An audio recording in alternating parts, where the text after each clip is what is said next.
گورکھپور میں ایک railway station ہے اور چھوٹی لائن گونڈا تک جاتی ہے، گورکھپور سے گونڈا، گونڈا سے گورکھپور، چھوٹی لائن۔ گورکھپور سے ایک ٹرین چل رہی ہے اور اس کو بڑھنی کراس کر کے، تلسی پور کراس کر کے بلرام پور اسٹیشن پر رکنا ہے۔ راپتی ندی کو کراس کر چکی ہے۔ ٹرین کا ڈرائیور مسلمان ہے، غالباً اس کا نام مشتاق ہے، سن 1951 1951 کی بات کر رہا ہوں۔ اس نے دیکھا کہ راپتی ندی کو کراس کرنے کے بعد کوئلے والا انجن ہوتا تھا اس زمانے میں، گاڑی چل رہی ہے، ٹرین چل رہی ہے، لیکن اس طرف سے ایک لڑکی بھاگتے ہوئے آ رہی ہے اور وہ ٹرین کی پٹری کے، ٹرین کے سامنے آ کر خودکشی کرنا چاہتی ہے، مرنا چاہتی ہے۔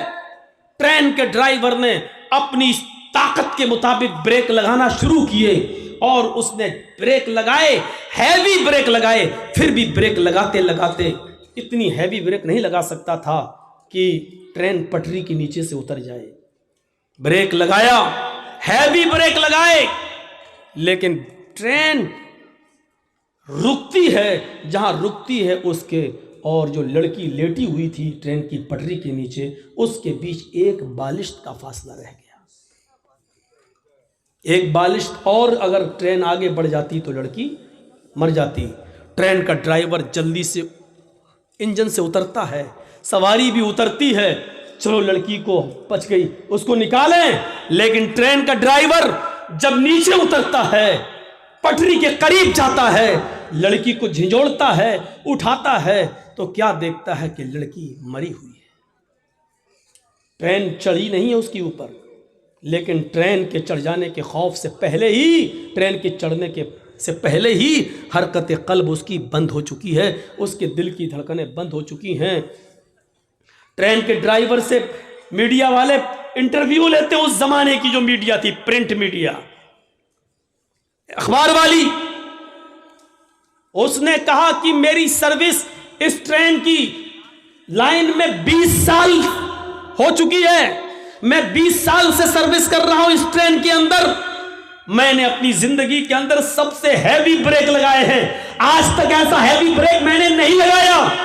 میں نے اس لڑکی کو بچانے کے لیے پوری کوشش کی، یہاں تک کہ میں بریک لگانے میں کامیاب بھی ہو گیا، اس لڑکی پر ٹرین نہ چڑھے میں کامیاب بھی ہو گیا، لیکن آج مجھے یقین ہو گیا کہ موت اور زندگی کا مالک کوئی ٹرین ڈرائیور نہیں ہے، بلکہ کسی کی موت اور کسی کی زندگی کا مالک تو اللہ رب العالمین ہے۔ جب اس لڑکی کو موت کے گھاٹ اتارنا ہی تھا، وہ ٹرین سے مرنا چاہتی تھی، لیکن اللہ نے اس کو ٹرین سے کٹنے سے بچا کر اس کو ہارٹ اٹیک سے مار ڈالا، اس کی حرکت قلب بند ہو جاتی ہے اور دل کی دھڑکن بند ہو جاتی ہے۔ تو میرے پیارے ساتھیوں، یہاں سے آپ اندازہ لگائیے کہ آپ کسی کو مارنا چاہ رہے ہیں تو آپ نہیں مار رہے ہیں، اس کا وقت آ گیا ہے۔ آپ کسی کو بچانا چاہ رہے ہیں، ڈاکٹر لاکھ کوششیں کرنے کے بعد بھی، بچانے کے بعد بھی، وینٹیلیٹر پر رکھنے کے بعد بھی، آکسیجن دینے کے بعد بھی کسی کی جان نہیں بچا پاتا ہے، کیونکہ اس کی موت کا وقت آ جاتا ہے، کیونکہ یہ نظام ہمارا اور آپ کے ہاتھ میں نہیں ہے، یہ اللہ رب العالمین کے ہاتھ میں ہے۔ اگر دنیا میں ہمارے ہاتھ میں اس کا نظام ہوتا تو میرے بھائیو، دنیا میں پھر کسی آدمی کو موت نہیں آتی، پھر اٹل بہاری جی نہیں مرتے، اندرا گاندھی نہیں مرتی، راجیو گاندھی نہیں مرتے، ضیاء الحق نہیں مرتا، شاہ فہد نہیں مرتے۔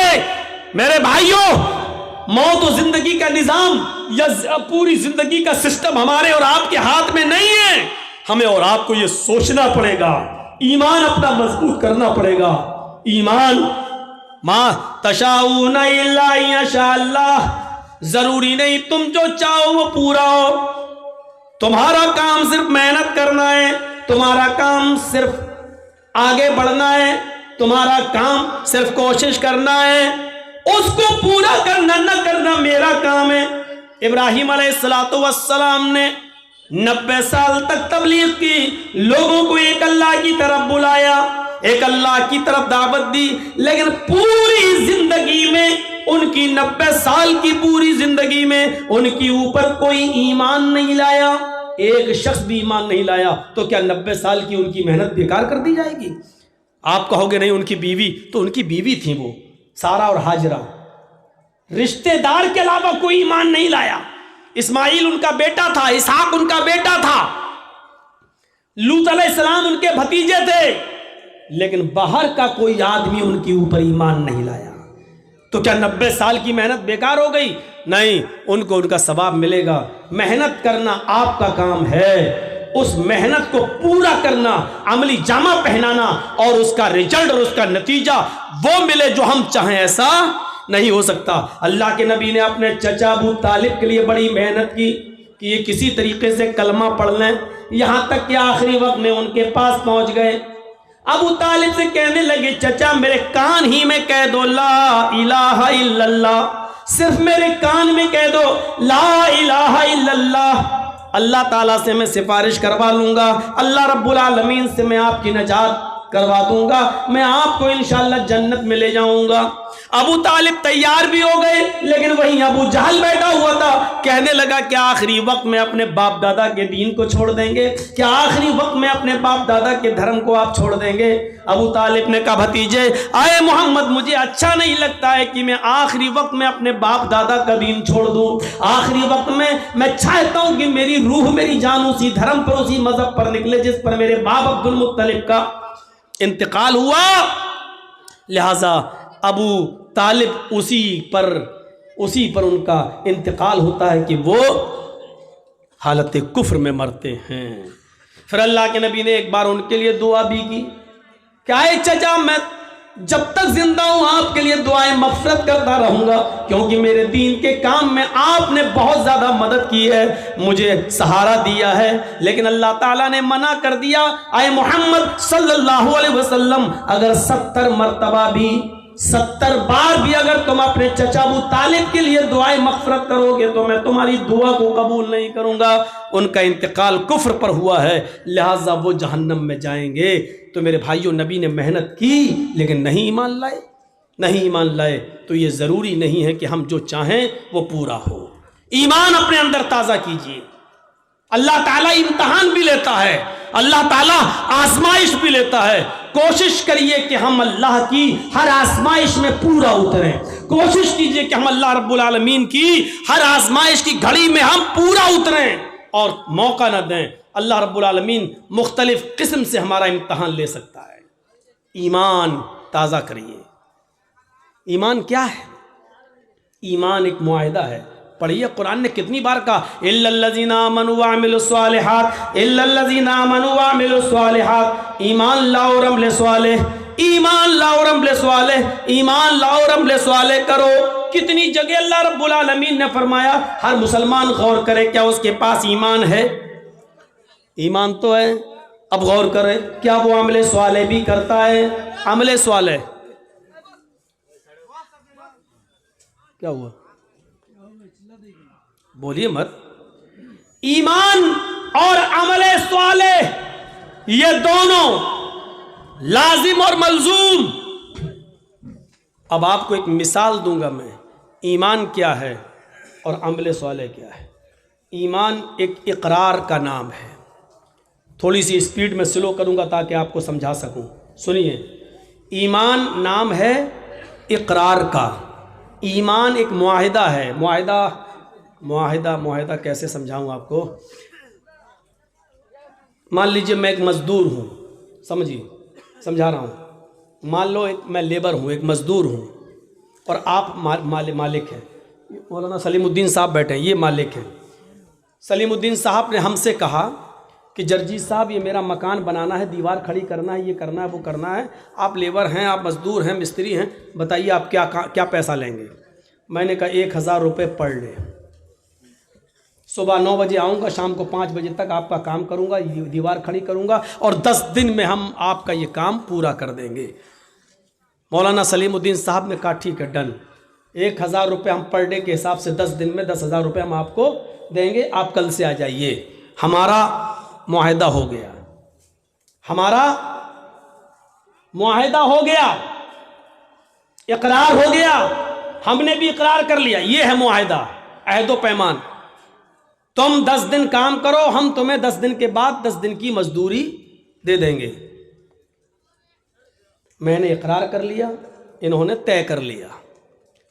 ہم کل نہیں پہنچے، پرسوں نہیں پہنچے، تیسرے دن نہیں گئے، 10 دن تک نہیں گئے، اور 11ویں دن سلیم الدین صاحب کے پاس پہنچ گئے اور کہا صاحب آج 11واں دن ہے، 10 دن کی مزدوری ہمیں دے دیجیے۔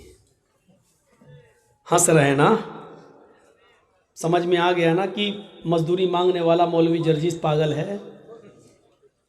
کیوں ہنس رہے ہیں آپ؟ اس لیے ہنس رہے ہیں کہ آپ نے تو کام کیا ہی نہیں تو مزدوری کیوں؟ جرجیس صاحب کو تو رانچی میں پاگل خانے میں بھرتی کرو، یہ تو پاگل ہو گیا ہے۔ اب جرجیس صاحب کہہ رہے نہیں دو گے تو ہم مقدمہ دائر کر دیں گے، کیونکہ آپ نے وعدہ کیا تھا کہ ہم 11ویں دن پیسہ مزدوری دیں گے۔ سلیم الدین صاحب کہہ رہے میں نے وعدہ کیا تھا، لیکن آپ نے بھی تو اقرار کیا تھا کہ میں 10 دن کام کروں گا، آپ نے کام کہاں کیا؟ جرجیس صاحب کہہ رہے ہیں ارے میں نے کام کیا ہو یا نہ کیا ہو، لیکن اقرار تو کیا تھا کہ کروں گا۔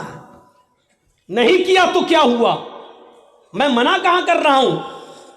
میں نے کہا کہ میں نے کیا، لیکن اقرار یہ تو نہیں کہا تھا کہ نہیں کروں گا، یہ تو کہا تھا کہ کروں گا۔ جب اقرار تھا میرا تو مجھے مزدوری دیجئے، صرف اقرار کی وجہ سے مزدوری دیجئے۔ تو آپ کو کوئی مزدوری دے دے گا؟ جب کوئی ایک آدمی ایمان لے آتا ہے، یعنی مومن بن جاتا ہے، تو ایک معاہدہ کر لیتا ہے۔ معاہدہ ہو گیا کس بات کا؟ ایمان لائے ہو، طے ہو چکا ہے۔ کیا طے ہو چکا ہے؟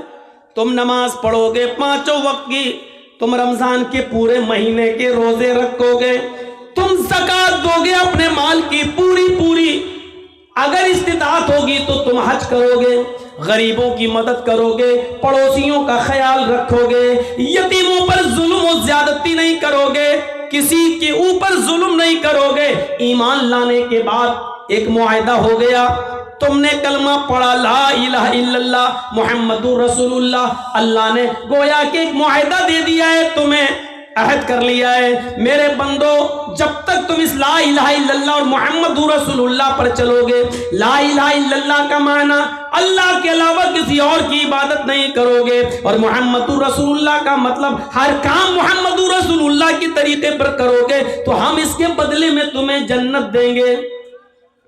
ہم نے وعدہ تو کر لیا، اقرار تو کر لیا، لا الہ الا اللہ محمد رسول اللہ تو پڑھ لیا، لیکن اس کے بعد اب نہ نماز کے، نہ روزے کے، نہ حج کے، نہ زکوٰۃ کے، نہ غریبوں پر ہمدردی، نہ مسکینوں کے ساتھ اچھا سلوک، نہ بیواؤں کے ساتھ اچھا سلوک، نہ پڑوسیوں کے ساتھ ہمارا اچھا رہن سہن، اٹھنا بیٹھنا، نہ یتیموں کے اوپر میرے بھائیوں شفقت و پیار و محبت کا ہاتھ۔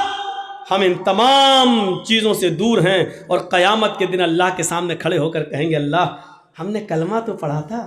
اللہ کہے گا میرے بندے ٹھیک ہے کلمہ پڑھا تھا لا الہ الا اللہ محمد رسول اللہ، لیکن تو نے عمل تو نہیں کیا۔ اللہ عمل نہیں کیا تو کیا ہوا؟ اقرار تو کیا تھا تو ہمیں جنت دے، تو نے کہا تھا کہ لا الہ الا اللہ محمد رسول اللہ جو پڑھے گا اس کو جنت، من قال لا الہ الا اللہ دخل الجنہ، جس نے کہا لا الہ الا اللہ وہ جنت میں جائے گا۔ یہ تیرے نبی نے کہا تھا جو لا الہ الا اللہ پڑھے گا وہ جنت میں جائے گا۔ اللہ میں نے پڑھا تھا، اللہ کہے گا میرے بندے میرا بھی تو ایک وعدہ تھا کہ تو یہ عمل کرے گا تو جنت میں دوں گا، تو نے صرف میرا وعدہ تو مان لیا لیکن اس کے مطابق تو نے عمل نہیں کیا۔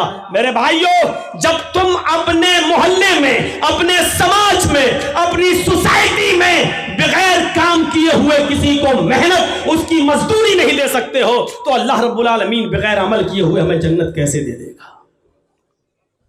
جرجیس صاحب مثال تو بڑی اچھی دے رہے ہو، لیکن عمل کون کرے گا؟ عمل اتنا مشکل ہے؟ نہیں، یہ آپ کی خام خیالی ہے کہ مشکل ہے۔ مشکل ہے، اگر انسان کرنے پہ آ جائے تو سب کچھ کر سکتا ہے۔ صاحب صبح فجر کی نماز میں ٹھنڈ میں کیسے اٹھیں گے؟ صحابہ کیسے اٹھتے تھے؟ چھوڑیے، آپ کے محلے میں، آپ کے گاؤں میں آپ کہتے ہو کیسے اٹھیں گے؟ اس گاؤں میں ایسے 80 سال کے بوڑھے بھی ہیں جو اٹھ رہے ہیں، وہ کیسے اٹھ رہے ہیں؟ ایک بادشاہ بڑا نمازی تھا، بڑا روزدار تھا، باعمل تھا، تہجد گزار تھا، لیکن بادشاہ بادشاہی بھی بڑی اچھی چلاتا تھا، حکومت بھی بڑی اچھی کرتا تھا، کسی پر ظلم نہیں ہونے دیتا تھا۔ تو ایک مرتبہ ایک فقیر اس کے پاس سے گزرا اور کہنے لگا کہ آپ کے دربار میں شیر و بکری ایک جگہ کیسے جمع ہو جاتی ہے، میری سمجھ میں نہیں آ جاتا۔ بادشاہ نے کہا میں تمہاری بات کو سمجھا نہیں۔ اس فقیر نے کہا بادشاہ ہو کر تم اللہ کی عبادت بھی کر لیتے ہو، تم نماز بھی پڑھ لیتے ہو، روزہ بھی رکھ لیتے ہو، حج بھی کر لیتے ہو، زکوٰۃ بھی دے لیتے ہو، غریبوں کی فریاد بھی سن لیتے ہو، مظلوموں پر ظلم بھی نہیں ہونے دیتے ہو، اور دنیا بھی چلا لیتے ہو، یہ دونوں چیزیں تم ایک ساتھ کیسے کر لیتے ہو؟ بادشاہ نے کہا دیکھنا چاہتے ہو کہ ہاں؟ کہا 2 جلاد کو بلاؤ۔ 2 جلاد آ گئے۔ کہا تلوار نکالو۔ جلادوں نے تلوار نکالی۔ بادشاہ نے اپنے ایک نوکر سے کہا 1 پیالہ پانی لے آؤ۔ پانی لے آئے۔ اس فقیر سے کہا پانی پکڑ۔ اس فقیر نے پانی کا پیالہ پکڑا، اور سنو، اس فقیر نے پانی کا پیالہ پکڑا، کہا جاؤ پورا شہر اس کو گھما دو، اور اس فقیر سے کہا جاؤ میرے پورے شہر میں میری عوام کو دیکھ لو کہ کیسے وہ عمل کر رہی ہے، کیا کر رہی ہے، کیا نہیں کر رہی ہے، نماز کتنا پڑھ رہی ہے، روزہ کتنا رکھ رہی ہے، ظلم کتنا کر رہی ہے۔ پانی کا پیالہ اپنے ہاتھ میں لو، جاؤ اور دیکھو۔ اور ان دونوں جلادوں سے کہا اگر اس پانی کے پیالے میں سے ایک بوند بھی چھٹک کر زمین پہ گر جائے تو اس فقیر کی گردن کاٹ دینا اور میرے پاس لے آنا۔ فقیر کہتا کم بخت، میں نے تو پوچھا تھا کہ کیسے، اس نے تو مجھے مصیبت میں ڈال دیا۔ لیکن بادشاہ کا حکم، جلاد نے کہا چل۔ اب وہ پانی کا پیالہ لے کے چل رہا ہے، دھیرے دھیرے چل رہا کہ پانی کی کہیں بوند گر نہ جائے، ایک قطرہ بھی گرا تو جلاد میری گردن اتار لیں گے۔ پورا شہر کا چکر لگانے کے بعد بادشاہ کے پاس آیا۔ بادشاہ نے پانی کا پیالہ پکڑا، رکھ دیا اور کہا اے فقیر بتا تجھے میرا شہر کیسا لگا؟ فقیر نے کہا کون سا شہر؟ بتا میری بلڈنگوں کا کیا حال تھا، میری عوام کیسی لگی؟ کہا بادشاہ سلامت، آپ نے مجھے اس لائق ہی کہاں چھوڑا تھا کہ میں آپ کی عوام دیکھ سکوں، آپ کی بلڈنگ دیکھ سکوں، آپ کے عمارتیں دیکھ سکوں، آپ کی رعایا کا معائنہ کر سکوں۔ آپ نے کہہ دیا تھا کہ اگر ایک بوند بھی گری تو تیری گردن کاٹ دیں گے۔ میری نظر تو پیالے پر تھی، شہر میں کیا ہو رہا ہے مجھے کچھ بھی نہیں معلوم۔ بادشاہ نے کہا یہی جہنم کا ڈر، یہی اللہ کے عذاب کا ڈر مجھے ہر وقت لگا رہتا ہے، اس لیے میں بندوں کے حقوق بھی پورا کرتا رہتا ہوں اور اللہ رب العالمین کی عبادت بھی پوری کرتا رہتا ہوں، اللہ کی عبادت میں بھی کمی نہیں ہونے دیتا ہوں، اور میں اپنی رعایا کے ساتھ بھی کبھی ظلم نہیں ہونے دیتا ہوں، کیونکہ مجھے جہنم کا نقشہ، جہنم کا خوف، عذاب قبر کا ڈر مجھے ہر وقت لگا رہتا ہے۔ میرے پیارے ساتھیوں، ایک نوجوان جب یہ تصور کر لے کہ ہم شراب کی بوتل پی رہے ہیں اس کا عذاب کتنا ہے، ہم جو جوا کھیل رہے ہیں اس کا عذاب کتنا ہے، کلیا چکی سڑکوں پر بکنے والی لاٹری اس کی پرچیاں ہم خرید رہے ہیں اس کا عذاب کتنا ہے، اگر یہ تصور وہ اپنے دماغ میں کر لے کہ اس کا حساب ہمیں اللہ کے ہاں دینا ہوگا تو میرے بھائیوں پھر اس کا دماغ کبھی ان چیزوں کے اندر نہیں لگے گا۔ آج ہم اس لیے دور ہیں ان تمام چیزوں سے کیونکہ جہنم کا خوف اور عذاب قبر کا ڈر نہیں ہے ہمیں اور ہمارے اور آپ کے اندر۔ اس لیے تصور کیجئے کہ بادشاہ نے کیا کہا تھا، پانی دیکھ رہا گر نہ جائے۔ اب وہ کہہ رہا بتاؤ کیسا لگا شہر؟ کہ تیرا برا ہو، تو نے شہر دیکھنے کے لائق ہی کہاں چھوڑا ہم کو۔ جو آدمی جہنم کے عذاب سے ڈر جائے اور اللہ کے عذاب کے بارے میں تصور کر لے، پھر وہ آدمی دنیا میں کیا رہ جاتا ہے، اس کو اچھی لگے گی۔ یہ دنیا بہت بوڑھی ہو چکی ہے میرے بھائیوں، سن لو، یہ بہت دنوں سے، اللہ کے رسول کو تو گئے ہوئے 1400 سال ہوا ہے، نبی سے پہلے عیسیٰ اور نبی کے درمیان 500 سال کا فاصلہ، پھر عیسیٰ سے پہلے کوئی نبی، پھر ان کے درمیان فاصلہ، اور ایسے لیتے ہوئے چلے جاؤ حضرت آدم علیہ السلام تک۔ وہاں کے بعد سے اس دنیا کو سوچو اور سوچ کر غور کرو کہ یہ دنیا کتنی عمر رسیدہ ہو چکی ہے، لیکن جب ایک عورت بوڑھی ہو جائے تو رشتہ نہیں آتا ہے اس کے پاس، ایک عورت بوڑھی ہو جائے تو اس کو کوئی دیکھنے کے لیے تیار نہیں ہوتا ہے میرے بھائیوں، کیونکہ وہ بوڑھی ہو چکی ہے، اب وہ نہ بچے پیدا کرنے کے لائق رہ گئی ہے، نہ شادی کے لائق رہ گئی ہے۔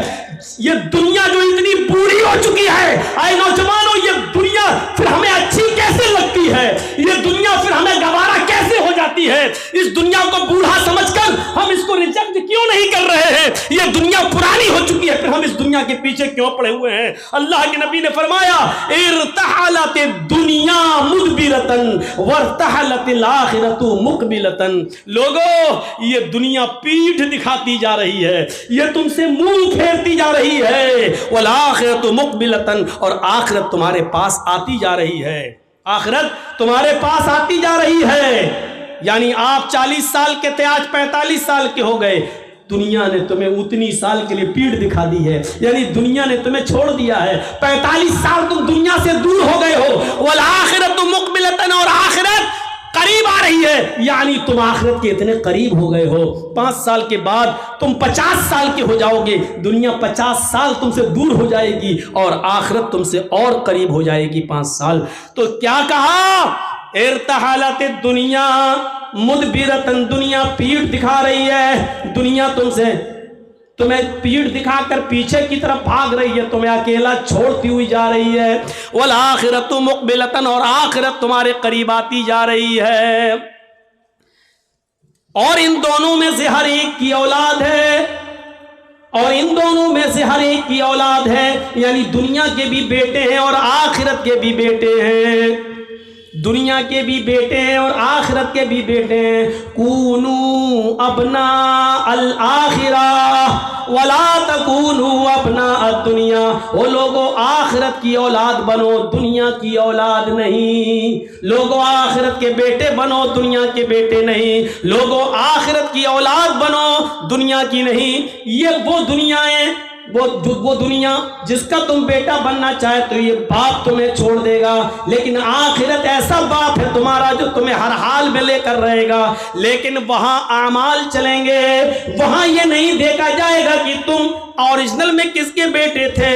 یہی بات تو اللہ کے نبی جناب محمد رسول اللہ صلی اللہ علیہ وسلم نے کہی تھی، اے میری بیٹی فاطمہ دنیا میں جو چاہے مجھ سے مانگ لے، دنیا میں جو چاہے مجھ سے لے لے، یا فاطمہ بنت محمد سلیلی من مالی ما شئتی انی لا اغنی عنک من اللہ شیئا، اے میری بیٹی دنیا میں جو چاہے مجھ سے لے لے، دنیا میں جو فرمائش کرنا چاہے میں پوری کر دوں گا، لیکن آخرت میں تیرے کوئی کام نہیں آؤں گا، ولا اغنی عنک من اللہ شیئا، قیامت کے دن میں تیرے کوئی کام نہیں آؤں گا۔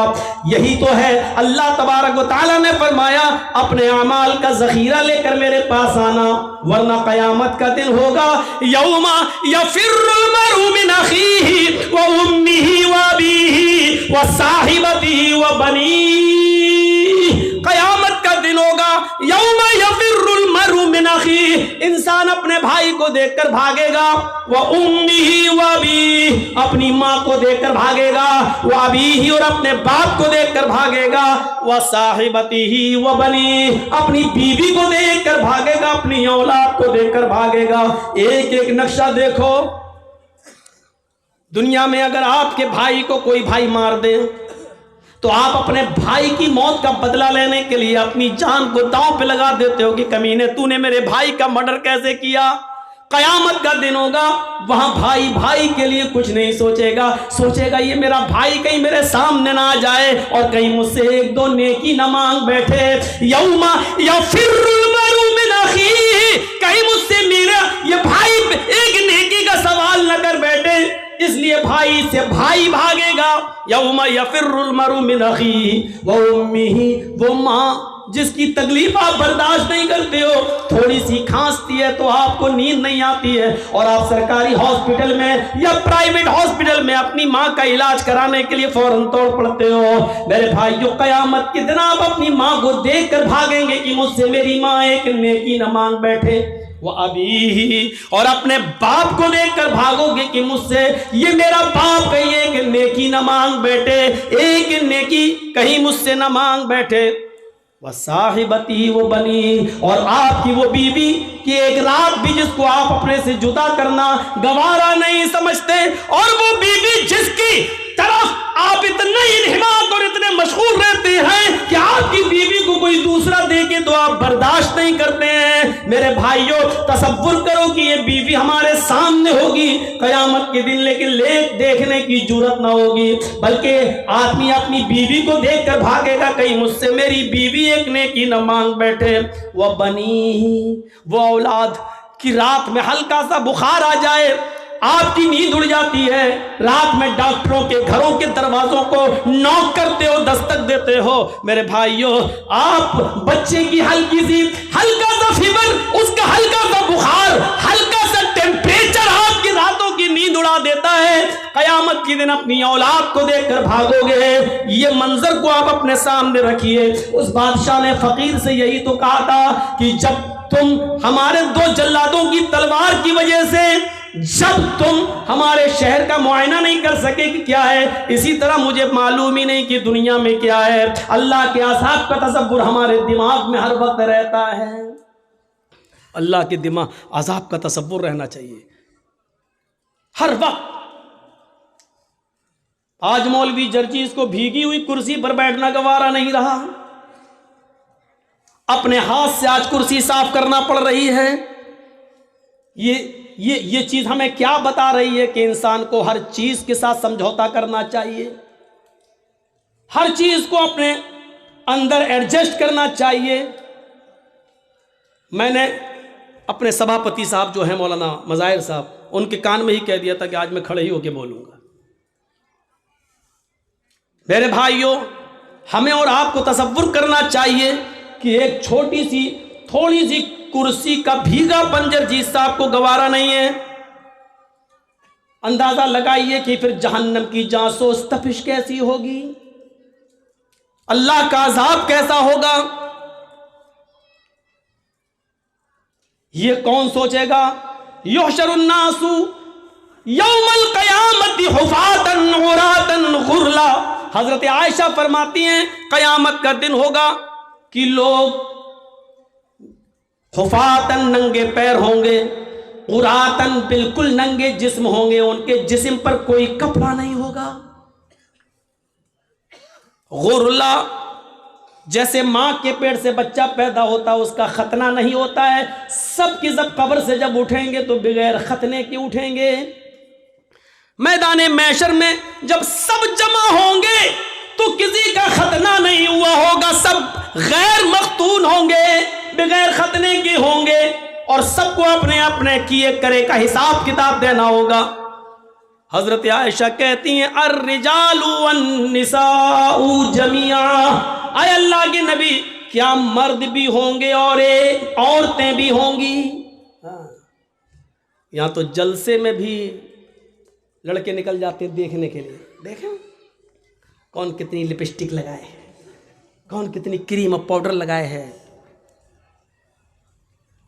بہت سے جلسوں میں جاتا ہوں، میلہ لگتا ہے، اور جب تک جرجیز صاحب کا نمبر نہیں آ رہا باہر گھومتے رہتے لوگ، بہار اور ہر جگہ، آپ کے علاقے میں بھی یہی حال ہے۔ اور ان لڑکیوں کے پیچھے لڑکے، ارے جس جگہ چوڑی کی اور اس کی دکان ہے وہاں تم کیا کر رہے ہو بھائی؟ جو خالص لیڈیز سامان بک رہا ہے، زیور بک رہے ہیں، چوڑی بک رہی ہے، جہاں جینٹس کا ایک سامان نہیں وہاں تم کیا کر رہے ہو بھائی؟ الفاظ کڑوے ضرور ہیں لیکن سچ ہیں۔ اللہ کی قسم ایسا لگتا ہے جیسے ایک کتیا کے پیچھے 10 کتے بھاگ رہے ہوں، یہ حال ہو جاتا ہے۔ میں نے پہلے ہی کہہ دیا الفاظ سخت ضرور ہیں، کڑوے ضرور ہیں لیکن سچ ہیں۔ حضرت عائشہ کہتی ہیں الرجال والنساء جميعا، اے اللہ کے نبی کیا اس میدان محشر میں مرد بھی ہوں گے عورتیں بھی ہوں گی؟ قال نعم، نبی اکرم کا جواب سنو، ہاں مرد بھی ہوں گے عورتیں بھی ہوں گی، مرد بھی ہوں گے عورتیں بھی ہوں گی۔ امام کائنات نے جب یہ کہا تو حضرت عائشہ رونے لگی اور روتے ہوئے کہنے لگی ینظر بعضهم الی بعض، اے اللہ کے نبی کیا مرد عورتوں کو اور عورتیں مردوں کو دیکھ رہی ہوں گی میدان محشر میں؟ کیا مرد عورتوں کو اور عورتیں مردوں کو دیکھ رہی ہوں گی؟ اللہ کے نبی اس کا جواب کیا دیتے ہیں؟ ہاں عائشہ، نہ مردوں کا پردہ عورتوں سے ہوگا نہ عورتوں کا پردہ مردوں سے، مرد بھی برہنہ عورتیں بھی برہنہ، مرد بھی ننگے عورتیں بھی ننگی ہوں گی، مرد عورتوں کو اور عورتیں مردوں کو دیکھ رہی ہوں گی۔ حضرت عائشہ نے کہا اے اللہ کے نبی، تب تو عورتیں مارے شرم کے، تب تو لیڈیز مارے شرم کے مر جائیں گی جب مرد ان کی طرف نظریں اٹھا کے دیکھیں گے۔ یہاں اگر کوئی لڑکی پر لڑکا نظر نہ ڈالے نہ دیکھے تو وہ کہتی میرے میک اپ میں کمی تو نہیں ہے، میرا ڈریس تو صحیح ہے کہ نہیں، پھر لڑکا دیکھ کیوں نہیں رہا ہے؟ یہاں یہ حال ہے، اور وہاں کیا ہوگا؟ حضرت عائشہ کیا کہہ رہی ہیں؟ تب تو عورتیں مارے شرم کے مر جائیں گی جب مرد ان کی طرف نظریں اٹھا کے دیکھیں گے۔ اللہ کے نبی فرماتے ہیں عائشہ اتنی پرواہ کس کو ہوگی کہ کوئی مرد کسی عورت پر شہوت کی نظر ڈال سکے، گندی نظر ڈال سکے، غلط نظر سے دیکھ سکے۔ معاملہ اتنا سخت ہوگا کہ ہر انسان کو سورج کی گرمی اور اس گرمی سے نکلنے والے پسینے سے بچنے کی فکر ہوگی۔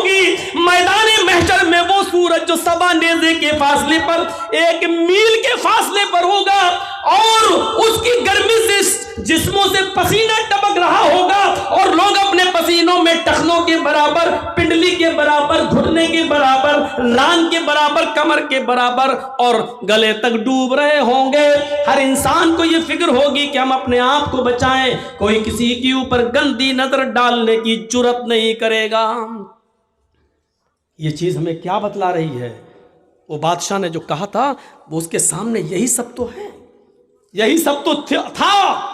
اللہ کے نبی سے کسی نے پوچھا آپ کی عمر 63 سال 63 سال، اتنی زیادہ تو نہیں ہوئی ہے کہ داڑھی کے بال سفید ہو جائیں؟ آج کل تو 40 سال کی عمر میں، 30 سال کی عمر میں سفید ہونے لگتے ہیں۔ اس کی وجہ یہ ہے کہ جو بھی ہم صابن استعمال کرنا چاہتے کر لیتے ہیں کیمیکل والا، جو شیمپو لگا رہے ہیں وہ ہے، اور جو تیل جو بھی آئل ہم سر میں ڈال رہے ہیں اس وجہ سے آج ان کیمیکل، ورنہ 60 سال کی عمر تک بال کہاں سفید ہوتے ہیں؟ تو میرے بھائیوں، اللہ کے رسول سے صحابہ نے کہا آپ کے بال عمر سے پہلے سفید کیسے ہو گئے ہیں؟ آپ کے اوپر بڑھاپا کیسے نظر آ رہا ہے؟ تو اللہ کے نبی نے جواب یہ نہیں دیا تھا کہ میری 4 بیٹی ہے، زینب، رقیہ، ام کلثوم اور فاطمہ، مجھے ان کی شادی کرنا ہے، ان کا گھر بسانا ہے، ان کے لیے لڑکے دیکھنا ہے۔ یہ جواب نہیں دیا تھا کہ مجھے بیٹیوں کی ٹینشن ہے، مجھے بیٹوں کی ٹینشن ہے۔ اللہ کے نبی نے اس کا جواب یہ دیا تھا کہ مجھ پر جو بڑھاپا ٹائم سے پہلے جو تم دیکھ رہے ہو، بیفور ٹائم جو بڑھاپا میرے اندر دیکھ رہے ہو، جو اولڈنس میرے اندر دیکھ رہے ہو، یہ بیفور ٹائم اولڈنس جو میرے جسم پر، میرے شریر پر تمہیں شو ہو رہی ہے، دکھائی دے رہی ہے، مجھے سورہ نبا نے، سورہ حاقہ نے، سورہ قیامہ نے، سورہ دہر نے مجھے بوڑھا کر دیا ہے۔ ان صورتوں میں قیامت کا جو ہولناک منظر بیان کیا گیا ہے، اس ہولناک منظر نے ہمیں بوڑھا کر دیا ہے۔ مجھے ہر وقت اللہ کے سامنے جواب دہی کی فکر ہوتی ہے۔ وہ چیز ہمیں کیوں نہیں ہوتی ہے؟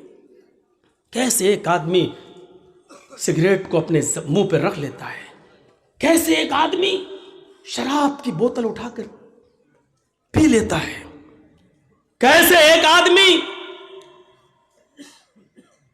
اذان ہو رہی ہے اور کیرم بورڈ کھیلنا گوارا کر لیتا ہے، کیسے ایک شخص،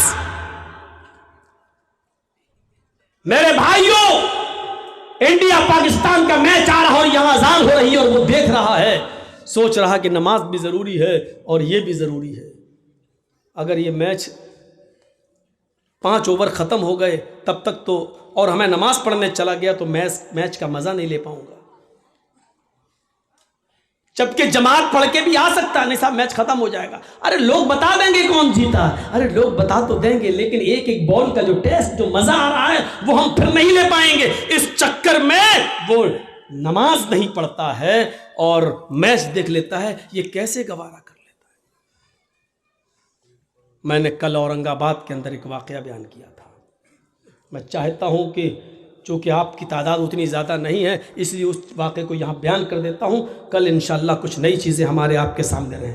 سنیے قرآن کریم نے کیا کہا ہے، وَمَنْ أَعْرَضَ عَنْ ذِكْرِي فَإِنَّ لَهُ مَعِيشَةً ضَنْكًا، میں جانتا ہوں کہ بارش ہو چکی ہے، میں جانتا ہوں یہاں جو لوگ بیٹھے ہوئے ہیں وہ یقیناً ان کے دلوں میں ایمان ہے، اس لیے وہ بارش کے ان قطرات میں بھی یہاں بیٹھے ہوئے ہیں، اور اللہ کی قسم اوپر سے ٹپکنے والے پانی کی قطرے اور بوندیں میرے اوپر بھی گر رہے ہیں۔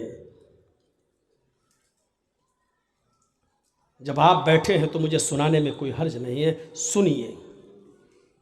نماز چھوڑنا ایک الگ چیز ہوتی ہے، سن لیجئے، اور نماز سے اعراض کرنا ایک الگ چیز ہوتی ہے۔ وَمَنْ أَعْرَضَ عَنْ ذِكْرِي، جس نے میرے ذکر سے اعراض کیا، مرد بھی سنیں عورتیں بھی سنیں، اور بہت آسان اردو اور ہندی میں، جو میرے ذکر سے اعراض کرے گا، جو میرے ذکر سے اعراض کس کو کہتے ہیں؟ چلیے پہلے بتا، جو میرے ذکر سے نہیں نماز سے منہ پھیرے گا، منہ موڑے گا، فَإِنَّ لَهُ مَعِيشَةً ضَنْكَ، ہم اس کے لیے روزی تنگ کر دیں گے۔ روزی بند کر دیں گے نہیں کہا اللہ نے، روزی تنگ کر دیں گے، یعنی پیسہ تو بہت آئے گا اس کے پاس لیکن رکے گا نہیں۔ آپ لوگوں کے موبائل میں اس کی آواز نہ چلی جائے، اس کو کٹ کر دینا، ورنہ لوگ کہیں گے مولانا جرجیس جنگلوں میں بھی تقریر کرتے ہیں، اور ایمان تازہ ہو جائے گا لوگوں کا، تو تھوڑا سا اس آواز کی کٹنگ کر دیجیے گا، وہ ان کا کام ہے۔ وَمَنْ أَعْرَضَ عَنْ ذِكْرِي فَإِنَّ لَهُ مَعِيشَةً ضَنْكَ، جو اللہ کے ذکر سے اعراض کرے گا، منہ موڑے گا، ہم اس کی روزی بند کر دیں گے، بند نہیں تنگ کر دیں گے، ٹائٹ، اس کی روزی کو ہم تنگ کر دیں گے۔ تنگ کرنے کا مطلب ہوتا ہے پیسہ بہت آئے گا لیکن رکے گا نہیں۔ 50,000 روپے ایک دن میں ہماری آمدنی ہو گئی، لیکن شام تک کبھی بیوی بیمار، کبھی بچہ بیمار، کبھی باپ بیمار، سب ختم، 5,000 قرض اور لے لیا۔ ہوتا ہے کہ نہیں ہوتا ایسا بہت سے؟ ہمارے اور آپ کے ساتھ جب ایسا ہوتا تو ہم لوگ کیا کرتے ہیں؟ مولانا صاحب، مسجد کے امام کے پاس جاتے ہیں، مولانا صاحب کیا برکت نہیں ہو رہی ہے؟ کیسی برکت؟ ارے پیسہ تو بہت آتا ہے لیکن رکتا نہیں ہے۔ تو وہ مولوی کیا کر لے گا؟ اگر مولوی کے پاس پیسے کو روکنے کی طاقت ہوتی تو بیچارہ 5,000 روپے میں وہ کیوں نماز پڑھاتا؟ اللہ نے بتایا تم جب میری ذکر میری نماز سے منہ موڑو گے ہم تمہاری روزی تنگ کر دیں گے۔ تم نماز 5 وقت کی پڑھنا شروع کر دو اور پابندی کے ساتھ پڑھنا شروع کر دو۔ اذان کے وقت تمہیں کام کی فکر نہیں، نماز کی فکر ہونی چاہیے، جماعت کی فکر ہونی چاہیے، پھر دیکھو تمہاری روزی میں کیسے برکت ہوتی ہے۔ 50,000 نہیں آئے گا، 2,000 آئے گا لیکن رکے گا۔ آپ 1,800 خرچ کر پائیں گے لیکن 200 بچے گا۔ 1,000 آئے گا، آپ 800 خرچ کر پائیں گے لیکن 200 بچے گا۔ یہاں تو